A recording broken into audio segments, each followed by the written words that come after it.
Howdy, boys and girls. This is Shane, aka Sheppercon, aka Shepper Games, aka Stabmaster Arson. I'm just in the middle of working on basically clearing through Crisis Core, so I figured in the meantime I'd give you some content of like just an update of like what I've been playing, and some of these games don't really fit into something that I maybe cover on the channel, or I didn't want to go super in depth to them. I'll probably get pretty redundant once I get into the script part, but this is just a short video. If you are interested in what's coming up, I'm going to do the Crisis Core. After that, I have no idea. I have no real plans. So basically stay tuned. Thank you for everyone who's subscribed. If you want to watch this, cool. If this is not something you're interested in and you just want a deep long form content, then that's okay too. So thanks. See you soon. Maybe, hopefully. You're gonna come back, right? Please come back. I've started recording Crisis Core after some experimentation with some texture mods. The game was made for a PSP screen with a resolution of 480 by 272, and as you might imagine, upscaling that to a resolution made for modern TVs can introduce some problems. I think I've decided on the mod I'm going to rock with, but even that has some issues. There are a few games I've been playing that differ from my normal content, but I wanted to discuss them briefly anyways. I love me some single-player story games, but I play plenty of other titles with a total lack of story, or an incomprehensible one that I solely play due to gameplay mechanics and a desire to be brought back down to earth by G-fueled out 13-year-olds with RGB shares. One of such games is Naraka Bladepoint. I posted the ending to one of my games without any context one day, but I'd like to speak on it with a bit more depth. It was developed by a studio called A24, and it's published by NetEase. At this point, I don't think I have a need to explain Battle Royale, but this game does have some intricacies that differ from many other FPS games in the genre. Firstly, you don't drop to your starting location. You spawn into this temple area, and you and up to 2 teammates can choose your starting location on the map. Once the timer winds down, your team will be warped to your chosen start point. You can also see exactly where the rest of the players have chosen to spawn, so you can choose an area that will be hotly contested, with many foes there. Or off in the boonies, where you can be left alone to scavenge in the early game. Much like other BR games, you have tiered loot that includes weapons, armor, healing items, weaponry chests that can repair your weapons, and your accessories called soul jades. What makes the gameplay unique is the movement. I generally feel very little sense of urgency from the ring closing in around me because you can grapple and slide around at a breakneck pace.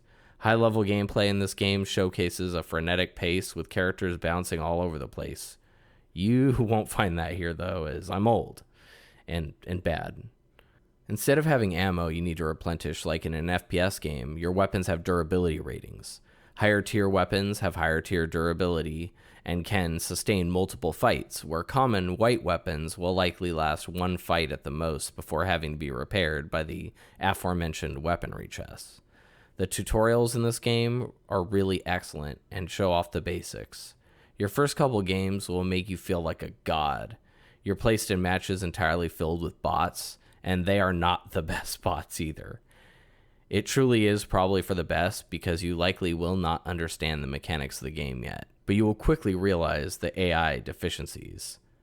When I hear a Chinese game published by NetEase, my expectations are set low. Really low. I never heard of A24, but I know NetEase as a Chinese publisher responsible for many garbage phone games.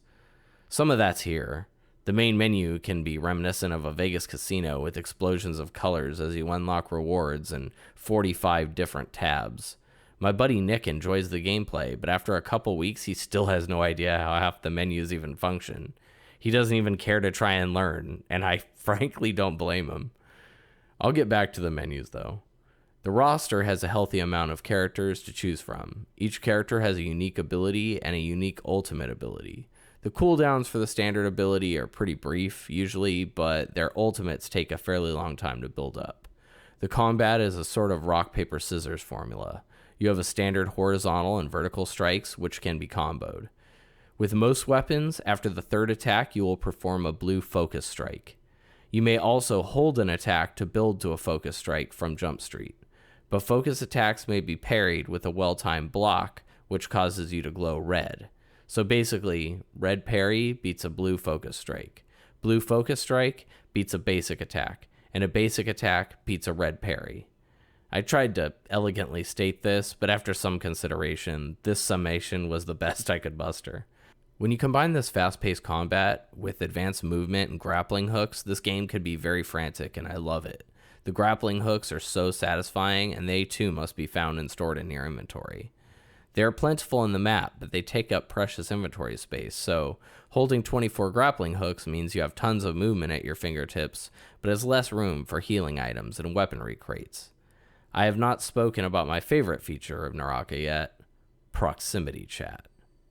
Okay, I'm top 2. Nice. Now I don't have to pussyfoot around. Hey, friend. Just 2 of us left. Where you at, homie? Ah, I see ya. I bow to you. Let us be honorable. Let's go.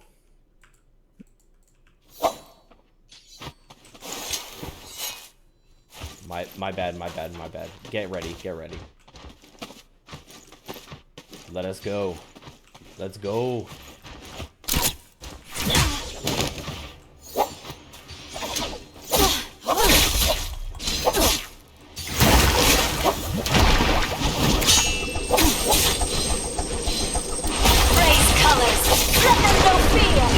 No, you caught me in a roll. This is not yet known.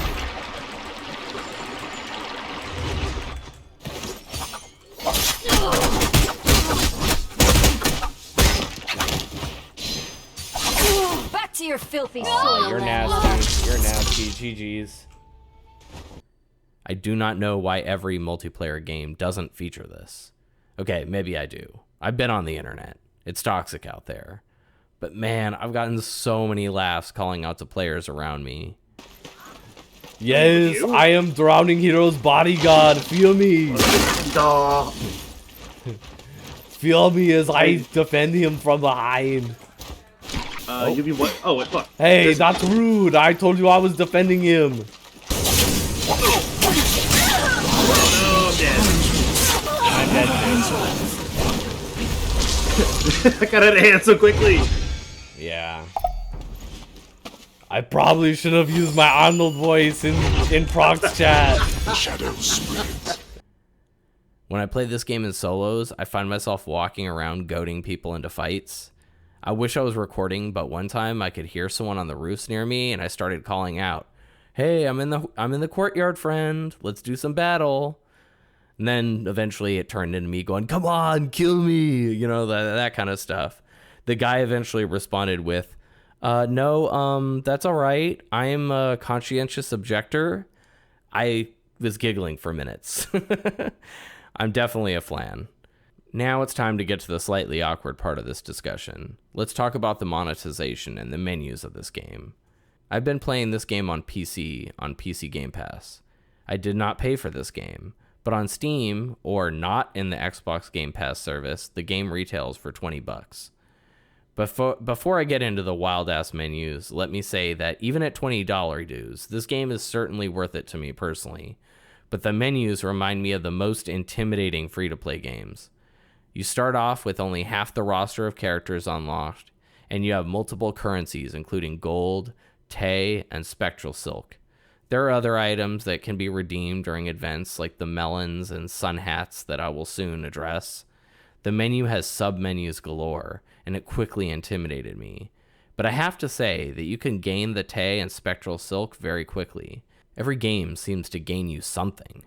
The characters can be bought with Tay, and after less than 2 weeks, I now have unlocked all legends with no additional funds contributed. Perhaps this is only representative of the Game Pass version, but that's the only one I've played.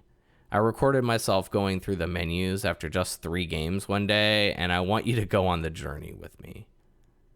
I just want to impromptu record me just opening the plus signs. I have only played 3 matches tonight. So first let's claim our daily quests. Oh, okay. Alright. Got me some... So many hats. I don't know if it's Thai or Tay. Oh, I got some backgrounds or something unlocked. Okay. Alright, and then let's see the event center. Obviously, I have to claim my melons for the day. And my sun hats. Alright.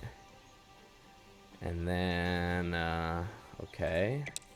So let's check out So. For my quests, I have the daily quest, which oh, there's another thing I have to click. Okay. I unlocked a bow tie and some more Tay. Another weekly. Oh, leveled up to level 43 as well. Again, I have only played 3 matches and not claimed stuff for 3 matches. Okay. And...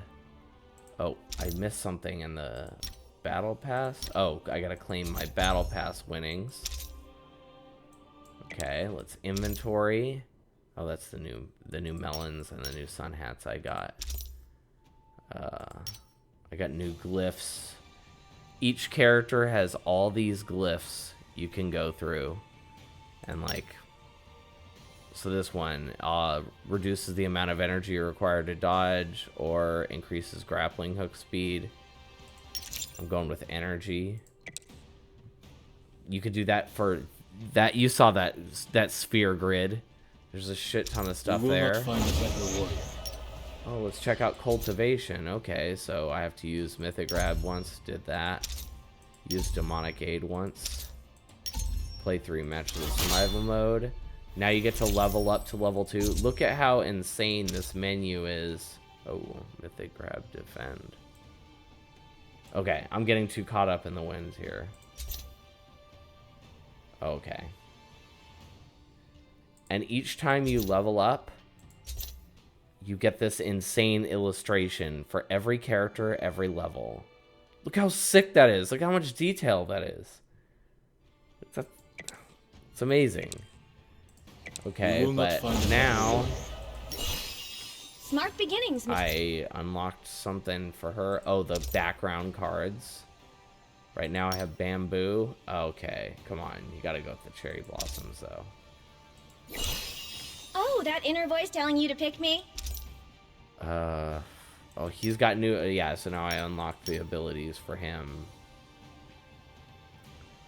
Oh, I forgot about the mail. Oh, their extension. Okay. Delete red. So, 3 matches. All that stuff happened. Let's go back to the lobby.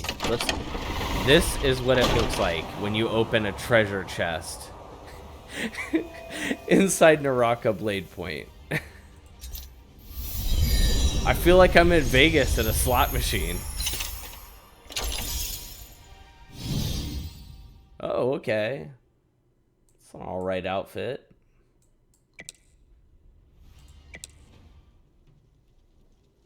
Well, I did not plan on anything other than I needed to demonstrate all that. You can imagine why I wanted to address that whole mess now, and you can decide if that bothers you. For me, I've been caught up in this madness. I'm attracted to the allure, the low skill floor, and the high skill ceiling. Not to mention that the aesthetics of this game are way up my alley. The game runs really well, and I haven't experienced any bugs that have detracted from my enjoyment either. My main complaint now that I have begun to grasp the menus is the fact that the server that services me seems to be in some Chicago or some shit. Come on, man, 60 milliseconds of ping for a Western US server for a competitive game like this? That's some bullshit. This was intended as a brief overview of the game, and there are far more aspects that could be covered in depth. If you're interested, check it out on Game Pass, or at least watch a better YouTuber cover it in more depth. I'll leave you with the end of a trios game with my friends that went from action-packed to anticlimactic in no time. I'm healing you up here. I feel like you. Told you, this is mine. You're just sinking. Cool. My Moonbane charm defeated him. Oh, on top of the roof. I see our foes.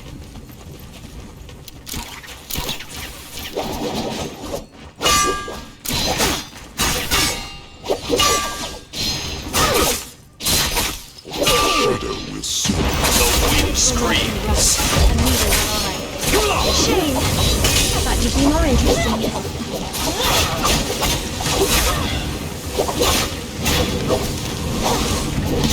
Back to your filthy soil, landlubber.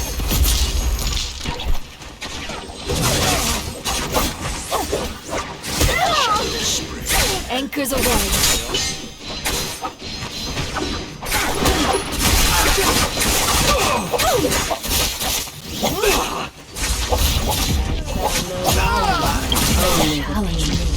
Closing in. Feel the Oh, weight I'm of down. it. Just run. Just run. Yeah. I wonder if he's going to be coming out of that scrum that we just ran away Yes. from. 100% he is. Just, Yeah, but it's coming. It's closing in anyways. Right. yeah. Let him die in the ring. The best victory is the kind where your opponent just is won. left confused. Yeah, let's go. Yeah, the ring did get him. The ring got him. Nice. The ultimate climax. Oh, was it that guy in the tree? I bet you. Or did he get killed No, early on? He got killed early on. He was a basic bitch. Okay, guys. I don't know why I forgot this.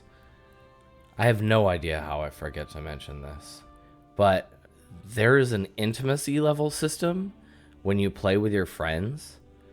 And the more you play together, the more you level up your intimacy. And once you reach level 3, you are allowed to attain sworn soulmate status. Just read this. I mean, just read this. While increasing intimacy, your friend gave you a gift and said, "We are in chemistry." While increasing intimacy, your friend gave you a gift and said, "Here's a little gift for you." We became perfect partners, double S, on 7/27/22. Wow. This is just so amazing, and I almost forgot to mention it. The next game I played recently was The Forest. As far as indie games go, this one's pretty popular. This is a survival crafting game, and that's not something that's typically up my alley. A lot of these games are PvPvE, and you end up building up in technology only to be killed and lose all of your progress. Or at least that's been my experience in most of these games. A lot of the time, I don't even know what my motivations are. What is my drive for improvement other than for improvement's sake? This game gave me a mystery to drive my obsession for gearing up. The game begins as your plane crashes down on a heavily forested peninsula, and your protagonist loses his son, little Timmy. He was a homely little bugger anyways. In the beginning, you're just trying to scrounge for necessities and explore the island. Eventually, though, as a parent, you have to go find your son, no matter how unfortunate he looks. Just like in all other survival games I've played, the immediate need was to obtain food, shelter, and water. Unlike the other games I've played, however, I crash landed in a plane, so I had plane food, medicines, and sodas to start off with. I don't know if you guys have heard, but sodas are better than water in every conceivable way. They not only quench your thirst, but they also restore your energy and stamina. Maybe this game was sponsored by PepsiCo or something. I played this game with my friend Nick at my side on the normal difficulty. I don't play a lot of survival games, and he does, but I'm starting to question how good he actually is at any of them. Having said that, the actual survival elements of this game on the normal difficulties are very forgiving. The animals must have been set to seppuku AI, as they seem to have no desire to live. Birds will land at your feet and not even move if you miss with an arrow. Fish can be killed with spears, and they have no will to move out of the way. The real challenge in this game was also the driving mystery for me. You weren't alone on this island. I think it was the second day I saw someone watching us in the distance. I believe so. Damn, dude, like, this shelter even has a porch. I just saw a guy in the distance. He ran away. Oh, but he's still watching me. Oh, that's creepy. Let's get our house. Oh my god. No, like, look at him, though. He's just lurking. He's just like watching me. Look at him over here. He's running from tree to tree. You see him? Oh shit, yeah. Fuck. Here, dude. Oh, God. Yeah, we're on a timer here. You're gonna start. I had no real knowledge of this game ahead of time other than a few screenshots, so I did not understand this guy's motivations. The first few days, we saw a few assorted tribals. They were just peeping on us and showed us no aggression, but it was still ominous and unnerving. We kept our eyes on them and they kept their eyes on us while we slowly built up a little camp. We decided to make ourselves a proper fort. Fort McGillicuddy took us about 2 days to build, and we were very proud of it until days later when far worse than a couple of curious tribals eventually made kindling out of it. Holy shit.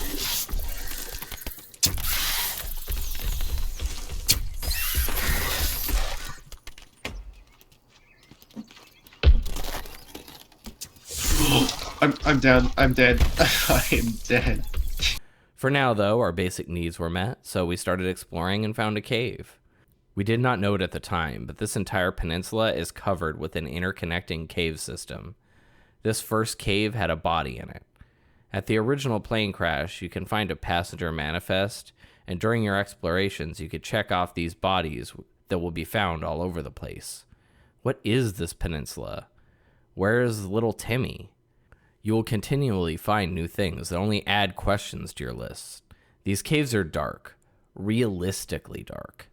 It was truly unsettling exploring these areas, especially early on, because you have no idea what evil could lurk in their depths. There's a light up there. Dude, there's human heads. There's a campfire. I was like, There's a door. Oh my god, I opened it. Oh my god, this is fucking terrifying. We need a lantern. Oh, over to the left? oh, yeah, I see that. I don't know what this called at. Oh my god, it's a mutant baby. What if it's Timmy? I saw Timmy. He's my boy. My boy would never be that evil. I'm gonna go to the left first. Yeah, alright. I'll so, This playthrough took Nick and I about 17 hours, but that could be due to the fact that I am by nature a thorough explorer. It also could be because Nick is an alien studying our planet, and he takes a lot of breaks to communicate with his home planet. Either way, I'm certain you could breeze through if you take the right paths and just focus on story exploration. I'm also certain someone could spend an insane amount of time constructing their own condo complex for a home base. It should be noted that this is a survival game built in Unity, and I've been told that it has a reputation for bugs. I didn't experience anything crazy on my system, but I will not vouch for this game. Let it be noted, though. I don't normally play these games, but I figured this was worth a shot to give Nick a break from always having to play the games I want him to play with me. I enjoyed my time exploring this place and finding out some of its mysteries. Although, I must admit, even after a conclusion of the story, it leaves many mysteries remaining. So, for those like, the complete story and want all the answers, this won't be the game for you. Oh, I killed one of the birds and it sunk like a stone. Dude, there's people up on the hill. Where? Look, up, like behind you. There's 3 people. Oh, I see him. Oh, they're running off. Oh my god.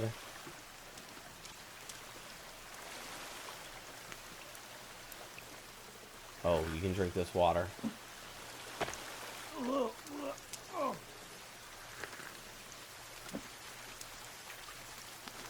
Oh, that water hurts your health. Yep. Unforgiving, a northern hymn. You start off tied in the back of a car while your captor is driving you and conversing on the phone in front of you. You try and break free of the ties that bind you, but you're unable. I was immediately very uncomfortable in this situation. Something about embodying a female character who's been captured puts me in an unfamiliar and vulnerable place I don't care to get used to. Jag vet, men du kan vara lugn. Jag har varit där förr. Jag vet vad som behöver göras. Jag vet. Hur tror du det gick? Hon kämpade emot lite, men ja, jag fick med henne. Något åt det hållet, just ta henne dit och... Men jag bryr mig faktiskt inte om vad han har att säga om det här. Jag har ingen aning, men något måste göras åt det här. Eventually, you're given a prompt to kick at your driver. The car flips and you end up in the water. Upon reaching the banks of the river, you can hear your captor calling for you. Quickly, you realize that this man is in fact your brother, and he's taken you into custody for your own well-being to get you to break out of a drug habit. Well, this is awkward. This is the first game developed by Angry Demon Studio, the same studio that made Absolov End of Gods that I've covered previously. I liked that game so much that I had to go back and give this one a go. Much like Absolov, the game does a great job with their audio design, and they've again created a suitable eerie atmosphere.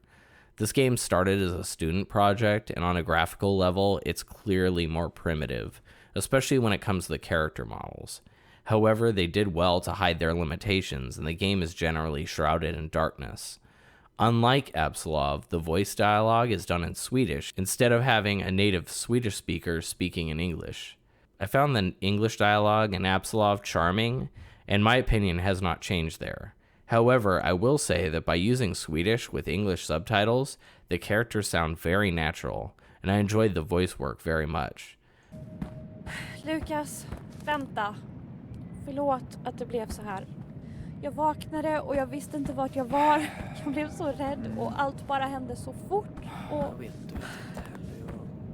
Jag ville bara hjälpa dig med ditt beroende.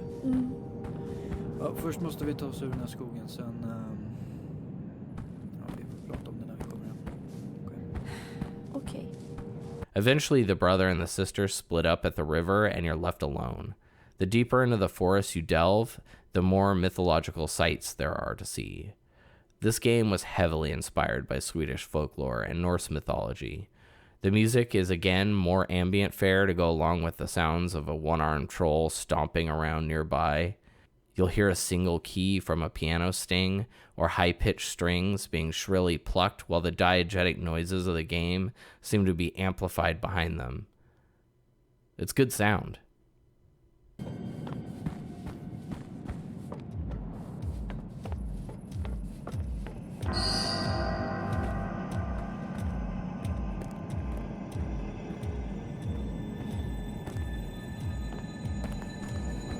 The experience was short, but I had a good time with this one. You'll find these books explaining assorted folklore to you shortly before coming face to face with the creatures of the stories.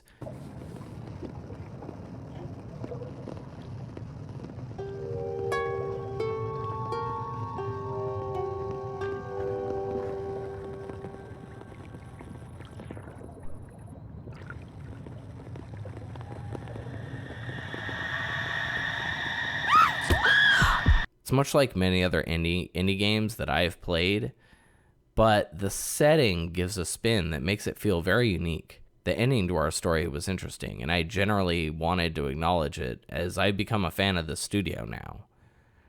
Their next game looks insane. I'm in though. I'm in. Also, the little trolls from Absolov are back.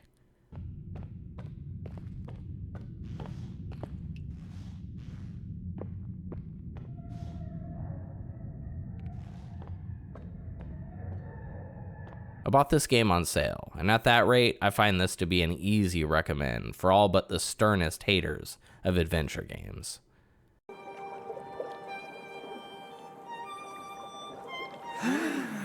Aj, aj, aj. Stackars lilla flicka. Det ser ut som att det smärtar. Men det är ingenting mot plågorna som nalkas. Jag skulle kunna lindra ditt lidande. I got more than those games under my belt in the last couple months, but seeing as the Crisis Core video will likely take a while, I figured I'd give you an update on some other stuff I likely wasn't going to cover more in depth. I've spent some time playing Chivalry 2. Instead of proximity chat, I spend most of my time screaming a war chant as I charge at my enemies.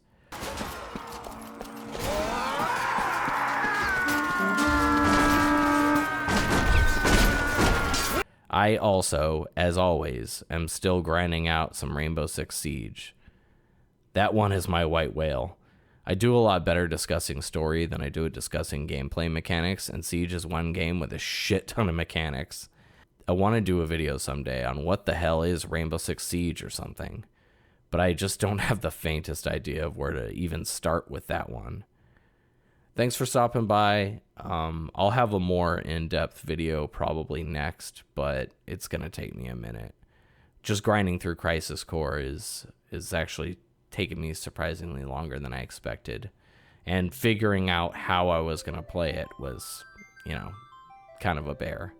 Thanks for stopping by. I appreciate you.